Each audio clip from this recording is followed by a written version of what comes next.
Hello everyone and welcome again to another edition of SQL Server 2022 Tips and Tricks Best Practices. In today's episode we are gonna be talking about the better solutions for monitoring and looking upon your SQL Server, and I think some kind of software that you can use for doing reports, monitoring all of your databases and different SQL servers. I chose one of the softwares that I found online that I will propose for you. Of course, there is quite a lot of them out there, but I think this one was quite okay for me. So it was easy to set up and quite easy to use. Of course, we are going to be using the free version, and you can also always buy the premium version. I am not associated in any way with the company that provides this software. I'm not getting paid for advertising their software. I'm not getting anything from it. I just used it and I thought it was quite a good software, so that's what I'm gonna present. But first of all, I'm gonna start actually with different kind of stuff that I had in mind, because we didn't finish our best practices, and there are a few tips that you should always remember about as well if you're doing best practices for your databases. So I'm just gonna go to my notes as always, and we got now resource management. So you should always consider configuring max server memory to prevent your SQL Server from consuming all available system memory. Well, of course, you can either go to properties of your main SQL Server, and then you can go to memory tab, and here you can change the maximum amount of server memory that is going to be used by your SQL. So if you want to have best performance, you should always consider leaving some memory on your server as well, because otherwise it may choke the main server and your SQL server will be, instead of going fast, it will go semi-slow. So you can either change it like this, or you can change it, of course, by using a query. So if you want to use it with query, first of all, what we're gonna do, we're gonna reconfigure sp-configure, which I was talking about in my, I think, first video in this series of best practices. When you do sp-configure, you can actually list all of the configuration options of your SQL Server.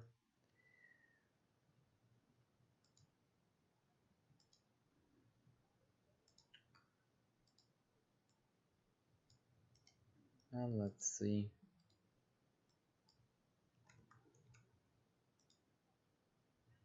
As of now, our max server memory, as you can see, this is the maximum, this is the minimum values that are applied. If you wish to change them,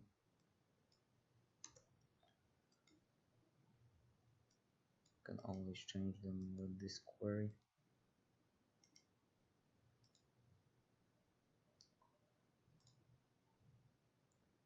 Now we can go back and can see if it took the desired effect. So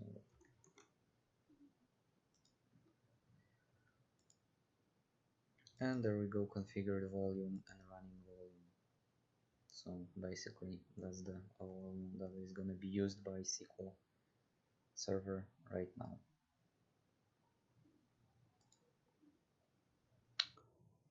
Okay, so let's go.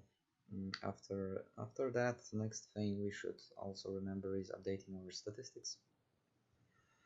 So keeping statistics up to date helps SQL Server Query Optimizer make better decisions. You can automate the process to update statistics regularly. So we can update our statistics. I'm gonna use my default database, test database that I'm using, SalesDB. Just gonna use the database, and now you can either do it manually or you can automate the process. So this is the manual way. You can actually, as you can see, updating. So this is the manual way of updating your statistics, and you can of course automate everything. This command updates statistics on all databases and indexes in the database. You can automate this by setting up a scheduled job in SQL Server agent.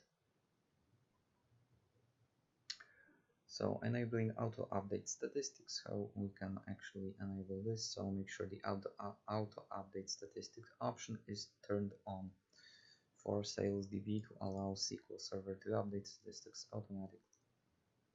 So here we can check the auto update statistics settings. So we're gonna check for my SalesDB if the option is actually enabled, and it is, because it has number 1 here, so it's enabled. So auto updates are fine. Of course, if it's not, then you can do alter database. You're choosing the database, and then you're gonna do set auto update statistics on. That should enable the auto statistics for the chosen database or databases. Next, we're gonna go to health checks. A very important thing to remember about your SQL Server or SQL Server's instances. So in best practices, of course, plays a huge role. Health checks should be done regularly to ensure that your database is running smoothly and identify potential issues before they become critical. So there's a bunch of things that you can actually run. So disk space check that you can actually do to check the size of SalesDB database files, for example. So there we go. We can check how much our SalesDB log in my current state, how much how's the size of this particular log, how much space does it take on the disk, is it growing exponentially, or is it growing steadily. And the same goes to this file. So we got here our MDF file for my SalesDB, so the main file. We got here unlimited size, so it's gonna grow and grow, right, without any restrictions here. The max size of this log is gonna be, as you can see, specified here. Okay, next, check disk space. This query works on SQL Server 2012 and later, so just a general query that allows you to check the disk space, so you can see how much space you will have left on disks that are attached. I also talked about it before in my first video. You shouldn't be actually holding everything on one server or locally. You should be holding it separately. If it's possible, send all the logs to a remote site. The same goes to backups. Okay, what's next? We got database integrity checks. Of course, basic thing to do. Should be also scheduled if you are using plans in management, maintenance plans. If you're using maintenance plans, you can always create a maintenance plan for regular checks, or you can do them manually depending.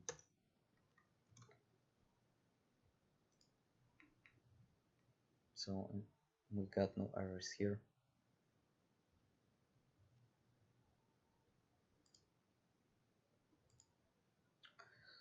The with no info message option suppresses information messages, while with all errors message provides detailed error messages if any corruption or consistency issues are found. So basically when I run this command, no errors were detected for my database instance.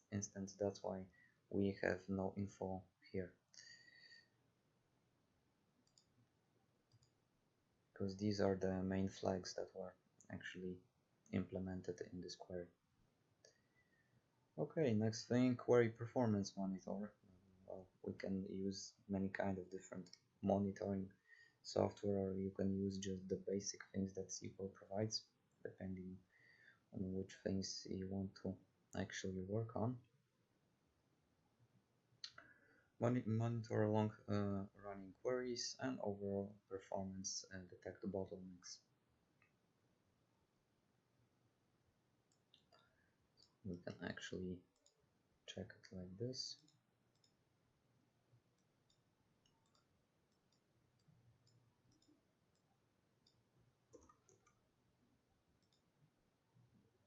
Well, at the time I don't have any queries going, because basically this is only a test environment. My database doesn't have any traffic going in or going out, but if you would have a real life database where you have users and data coming in every second, then you would have all of those tables here uh, full of data. So you got session ID, start time, status, elapsed time in seconds, commands that are done, and the queries that are specified.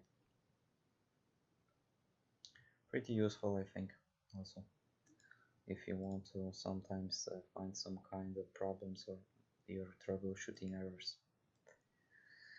Okay, and another thing that you should also remember, if you do everything as it should be done, available compatibility levels. So you can check the compatibility level of a database using the following query. So I'm gonna use the query, because setting up the compatibility level is one of the basic or maybe primary things that you should actually do once you are setting up everything.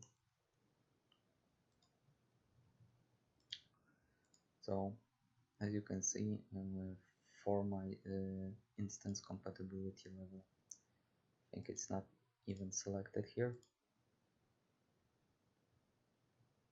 So here are some common compatibility levels on a SQL Server, and versions that correspond to numbers. So 90 corresponds to SQL Server 2005, 108, 110 to 12, 120 to 14, 130 to 16, and so on and so on. Mine corresponds to number 160, which is SQL Server 2022. So I'm gonna actually set it up.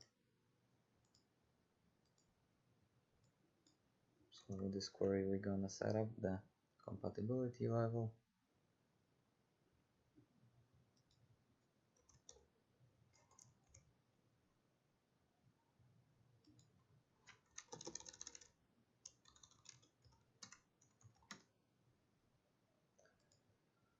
Okay, so now our compatibility levels should be set.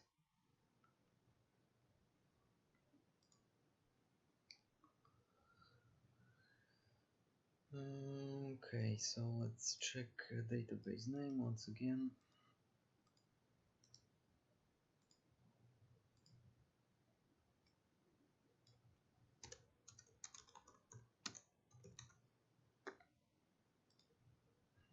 And as you can see, my compatibility level is set to the highest one.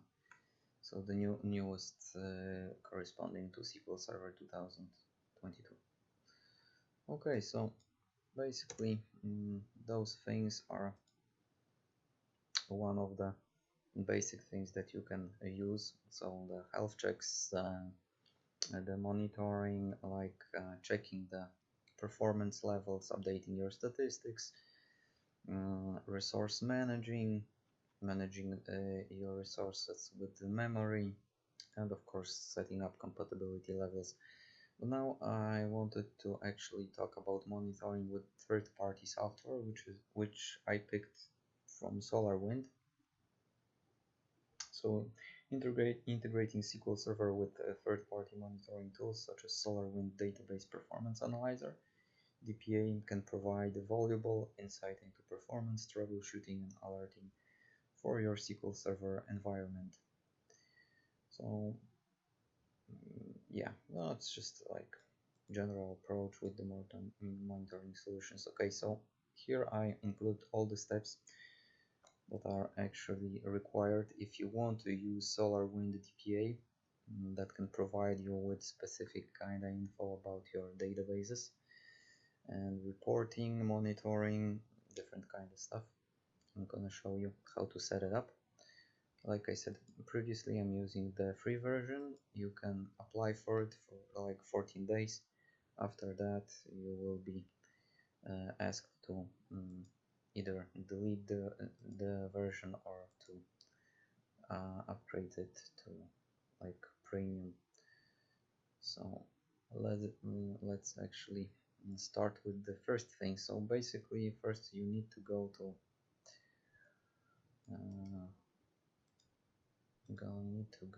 this link, and gonna go to this website. So we're gonna go to SolarWinds. Here we have the DPA Database Performance Analyzer.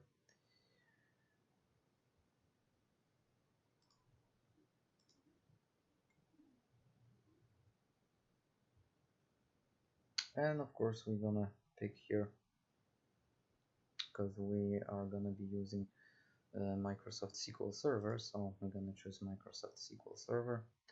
We can now download the free trial. Of course here you need to actually specify all the details, and you're gonna get the 14 days trial. Okay, so I actually already downloaded the installer. I got it here, DPA Windows Evaluation. I'm gonna close this down. So of course, first of all, before we actually start anything, we should install this package. Of course, this package, Performance Analyzer, can be either installed on the on your main SQL server, or it can be installed on a different server, and then you're gonna be adding different SQL servers into it and connecting to them, so you can basically manage this from a different server, or you can install on the same instance. It's up to you how you want to set it up. I'm setting it up on the same environment at this moment. Well, like I said, basic things, just installation paths and stuff.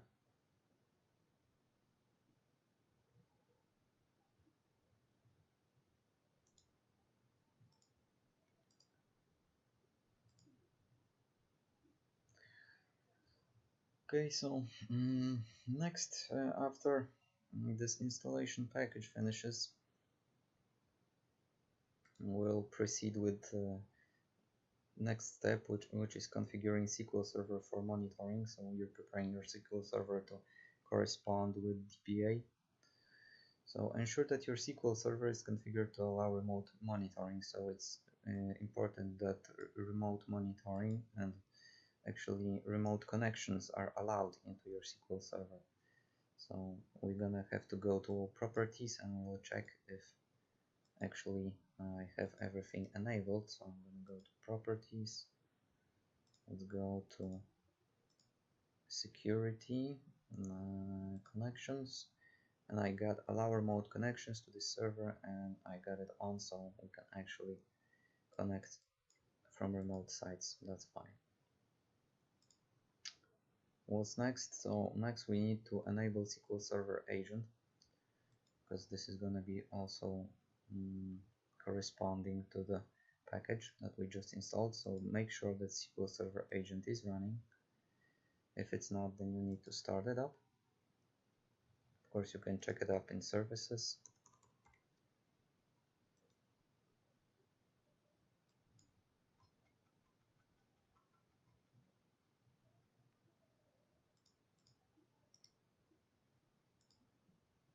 So for me it's on automatic. You can change it to manual if you wish. Okay, what's next? So next we're gonna have enabling Windows Management Instrumentation WMI if required by your monitoring solutions. Well, I enabled everything already.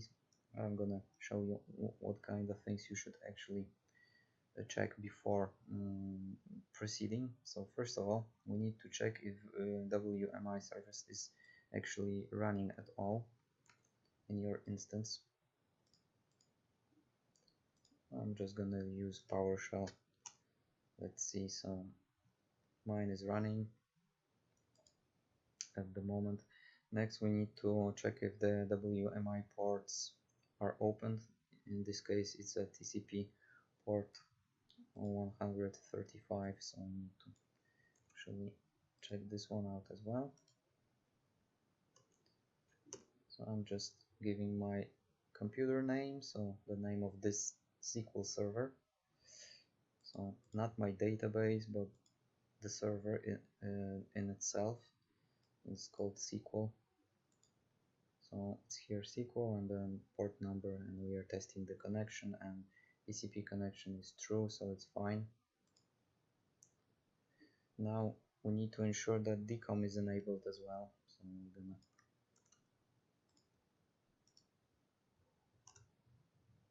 and we got enabled DCOM, yes, so everything is fine in the registry as well. Now we're gonna check WMI permissions. There is a couple of options that you need to actually go through, but once you're set with those, everything should be smooth. So there we go, everything is fine. Build number, serial number, version. Okay. Next we're gonna test WMI connectivity using PowerShell. So I'm gonna check if everything corresponds to the server.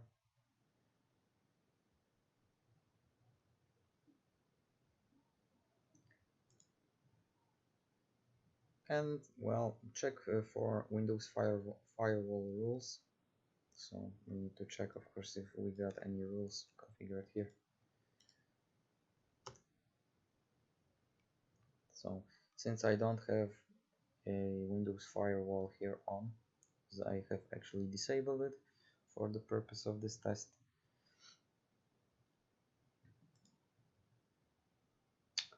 Okay, and the last thing we got to ensure SQL server has the right permissions. So I'm gonna check all the user permissions here, and we have all the users. Sorry, user permissions, not users. We got all the user permissions, type, description, and name that are available.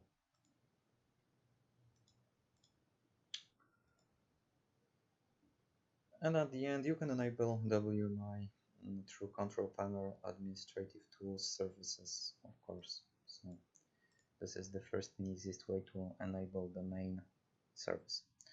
Okay, but after all of this, so once WMI is configured, we see that everything is fine, ports are opened, and the service is running. Now we can proceed with the next step, which is going to be, of course, installing SolarWind DPA agent on a SQL server. So either you can install it, like I said, locally on your server when you're hosting the database, or you can just install it somewhere else, and then you can connect remotely to the servers. Of course, the servers need to have an option for remote connections enabled.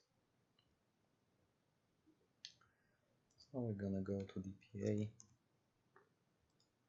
and it's of course a web client.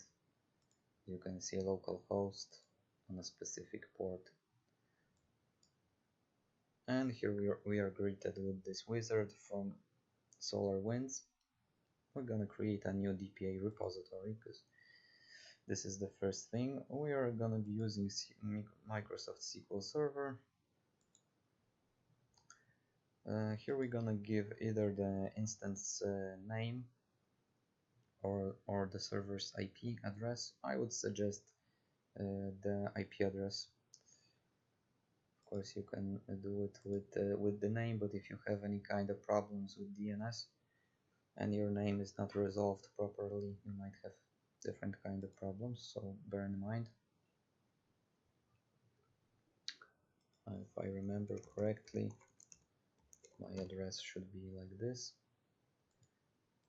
Okay, we're gonna change to SQL Server Authentication because that's how I'm logging into my SQL Server, and this is gonna be my user.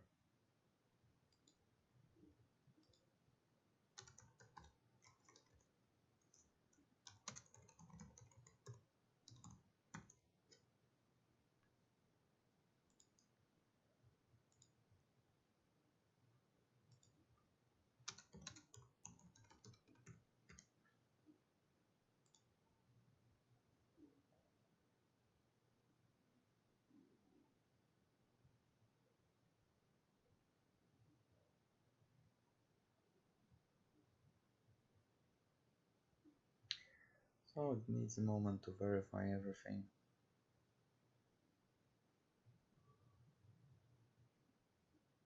Of course, if you have like different kind of SQL servers around, you can add all of those because this wizard corresponds to only one. So once I'm done with this one, I would have to, if I had like 10-20 different servers, I would have to unfortunately go like a couple of times through this wizard just to add all of those servers. But then I would have all of them connected to the main monitoring appliance, so wouldn't be any problem then.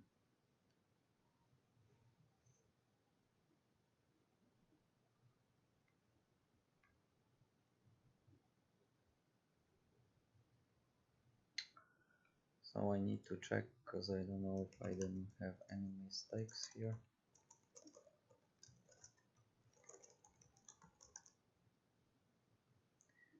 And I had, because it's not 8, it's 2.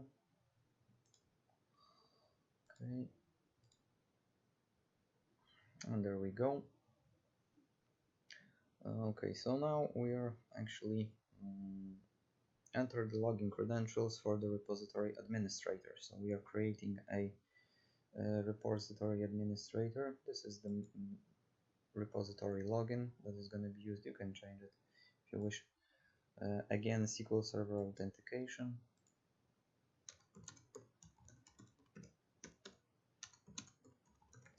I'm just sticking with the default. Database name that is going to be created, so DPA underscore repository. This is that's the database where all the collections logs are going to be sent. And here we have database and log files where it's going to be actually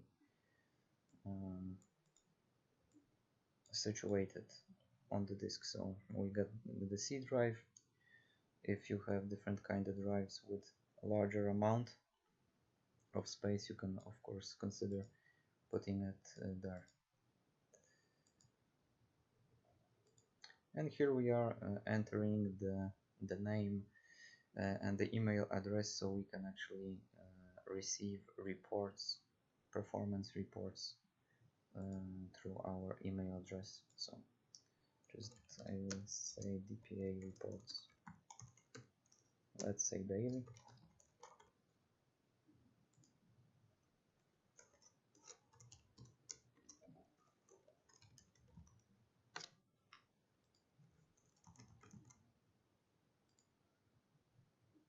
And we're going to create the repository.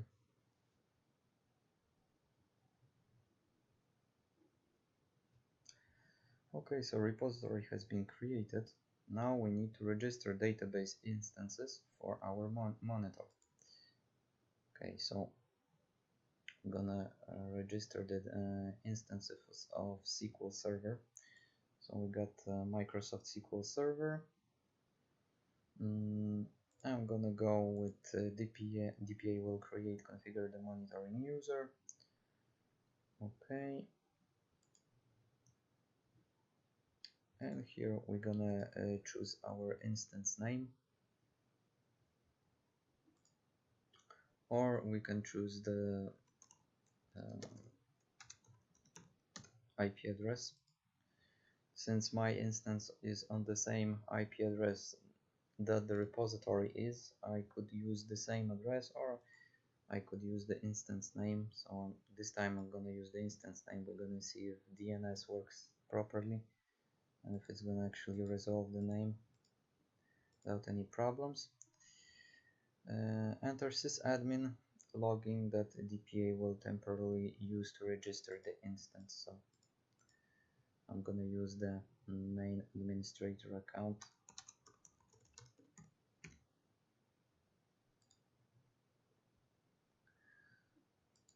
And that's fine. Create monitor user. Yes, of course, monitor user. You can change the name of the monitor user. I'm gonna change it on default. User repository user's password. If you untick this, you can change the password. Either way, it's gonna use the same kind of password that you set up while setting up the repository. And the display name SQL DPA.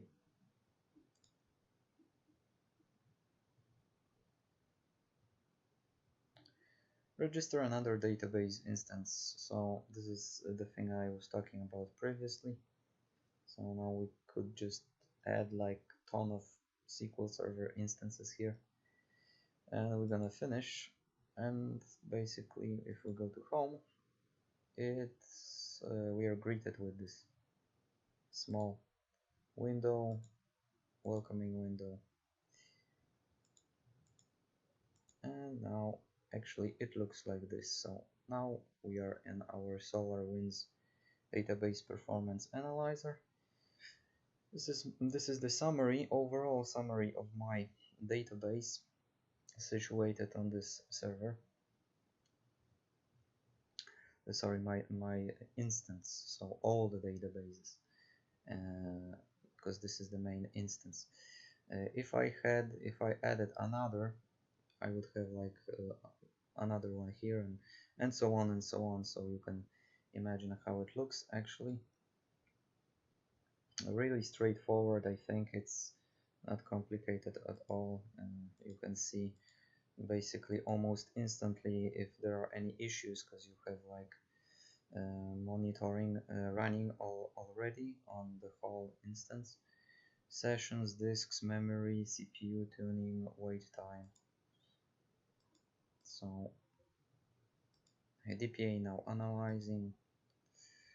So of course, as an additional thing that I'm gonna add, you can register a VMware instance the same way. So basically you can use this performance analyzer also for ESXi hosts or vCenter servers. So if you have different kind of ESXi hosts or vCenter servers, you can also use this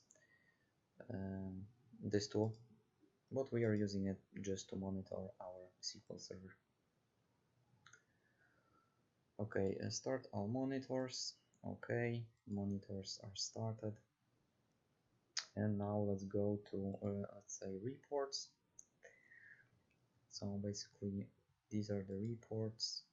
We can save them, we can edit them, we can email the report.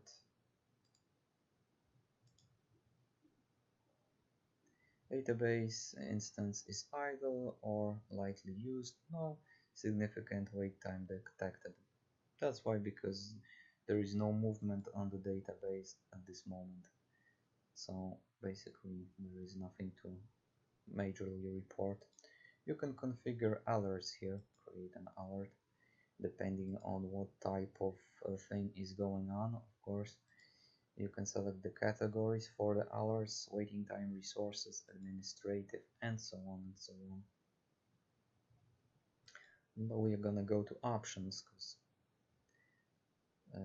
we got here a register database instance, register mass registration. So you can use like from local computer, you can choose a file, and basically how it says, add a row of each database instances. So basically you can provide a file with like, I don't know, even 100 different instances for different SQLs. So if you have like, I don't know, 100 databases on different kind of servers, you can put them all into one CSV format file, and you can upload it, and then you will go through all the things regarding the wizard. So you will be able to add all of those instances in a easier way than just going through each and every one through the wizard like I did. Okay, what do we have here? Of course, configuration, monitor blackout periods, can unregister, update connection. Okay, next. Yeah, I'm gonna do it for now. It's not needed. We got custom properties here as well. Yeah, we can register VMware. Report metrics and alerts report schedules. So you can actually create your own schedule here when you want the reports to happen, what kind of reports should be actually done for what instance, and so on and so on. Very helpful. Custom metrics, manage alerts, manage rules. Let's go here. We got licenses, of course. This is just like a basic license that will expire soon.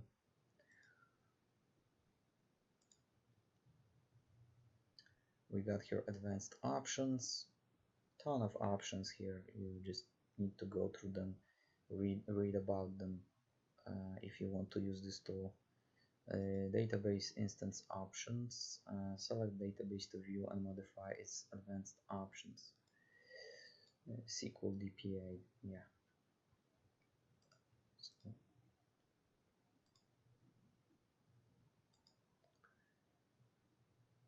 configure mail server, password encryption settings we got here. And you can also encrypt the password. Update repository connection, trusted certificate management. We can import certificates if you have any, which is pretty useful if you are actually trying to connect to Active Directory, which I'm going to show in a moment. Platform connected, display, manage central. Okay, so we got users and contacts. Active users, we don't see any because I don't have any actually right now. Contact management. Okay, so we got here configure AD Aldo. So if you actually provided a trusted certificate here in the trusted certificate management, then if you want to configure a Active Directory setup, I'm gonna provide it. Okay, so connection type, if you choose SSL recommended, then you're gonna be asked for the certificate to be provided. If you provided the certificate early, then you won't have any problems here. Since I didn't, then I need to change this option to no SSL. Okay, so this is the default port. Username, which I'm gonna take from here. So this is the username, and this is the way to actually specify the username in the overall domain. And the password for this user in the domain. Use the text database. Yeah, advanced options. I think I'm not going to use any advanced options. And that's the summary. Configuration saved. Okay. And go to the options page. Okay. What else do we have here? So, of course, the main thing that we actually installed the software for. So we got utilities. We got the query tool that we can put different queries on. We got clear chart cache. We get DPA diagnostics. So we can do different kind of diagnostics here.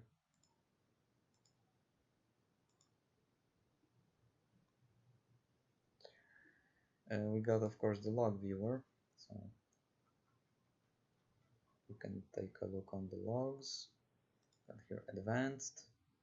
We can filter out different kind of things, errors in info, errors only, apply the file. Okay. Okay, what do we have here? A log file viewer. Can view different kind of logs, authentication log. Okay, so can also view the logs, specific logs. Here's the API documentation if you want to read it. We got here refresh alert cache, refresh parameter cache, central cache, and so on and so on.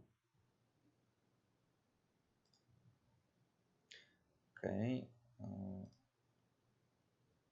and of course we got here in the download section we can download all the logs in a zipped file. So you can always go here. So as you can see, we got all the logs, everything basically. Even the configuration file, we got data collection logs, web, wizard, and so on and so on. So pretty handy tool, I would say. We got here some kind of message to prevent unauthorized users from entering malicious SQL, configure password. Oh, configure password protection for DPA. So fairly easy to do. Just go here in the documentation. It's very clearly written, easy to use as well.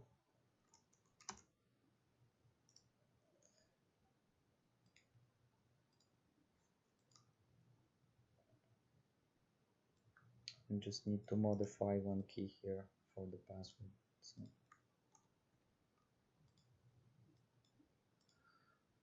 yeah.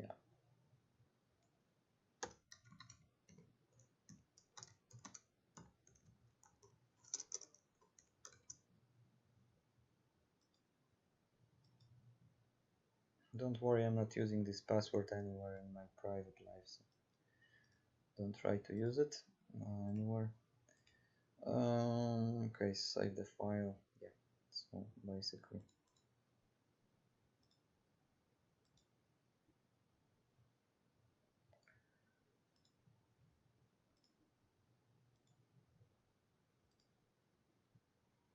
I'm gonna go to home. I'm gonna dismiss this because I don't need it anymore. Should be fine. So basically this is how the overall instance of our database performance analyzer looks like. This is how you can integrate it with your SQL server or SQL servers. And I think it's worth a shot. One more thing that I wanted to mention in this video that is taking quite a long time right now. So at the end, actually I found a very useful tool that you can use if you want to have some kind of a tool that is free of charge, and it helps you out with different kind of diagnostics and health checks with your overall database. So you can always visit Brent Ozar's website, a professional DBA that actually created a bunch of scripts that can help you out. so you can download them from the brandozar.com first aid. So I'm putting this plug here. Of course, I don't know this person. I'm not taking any kind of money for it or anything. I just found it online. I think it's very useful. Thanks for brand for doing this. I think it will help a lot of people. You can download it here, the responder kit.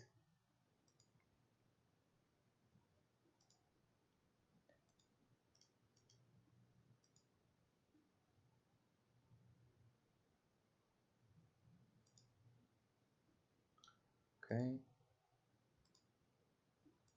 so if we go to the responder kit, we got install all scripts in SQL. So we can basically how to apply this tool, because there's a lot of tools here included. You just need to go to your main database and run a new query, of course. I'm gonna open this in the notepad.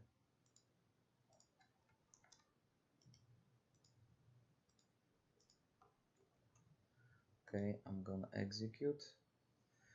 Okay, now we can close it down. Gonna take a new query. We can go here online and let's say we're gonna choose health checks. So we want to perform a health check on our database. So we're gonna actually go here. Let's do a paste. I'm gonna execute. And there we go. Here you have like quite a detailed health check. If it goes to your main SQL Server instance. So SP Blitz, December 28th, 2024. So it's constantly being updated by this creator. Yeah, and here's like what kind of thing was found, the database name, so which database does it include, details on what's going on. So as you can see, let's back up, never, so backups weren't done for those databases. Log file has not been backed up. Yeah, different kind of things you can find here. So stored procedure, master DB runs automatically when SQL Server starts up, make sure, and so on and so on. A lot of very useful tips here. So make sure to actually try those tools out. Of course, this is only one of the tools. You can use different kinds. So speed check, index check, query check, who's doing what, query trending. So yeah, quite a lot of different things. Okay, so I will conclude the video here, and this is fifth installment of my series regarding best practice for SQL Server. I think it's gonna be I think I'm gonna do one more, and I'm gonna conclude the series. If you like the content, like and subscribe as always. So I will see you in the next one.